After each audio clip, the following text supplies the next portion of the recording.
May bagong update na naman po ang Messenger. So, sa Messenger, pwede na po tayong magpalit ng name natin ng Facebook. So, pwedeng magpalit ng name, username, avatar, at profile picture. So, sa mga hindi pa po nakakaalam, let's go!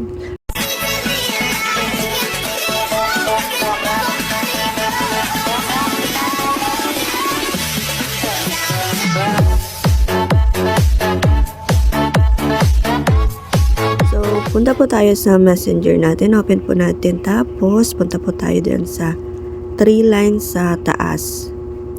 And then, punta po tayo sa settings. Scroll up lang po natin. Dito sa Meta Account Center. Tapos dito sa Personal Details. Yan, punta po tayo dyan sa profile. Sa profiles natin. And then, yan, pindutin po natin yung Facebook profile. Yan na po. Dito, pwede na po tayong magpalit ng name. So, first name, middle name, last name. Hindi naman ako magpapalit. So, ganyan na po.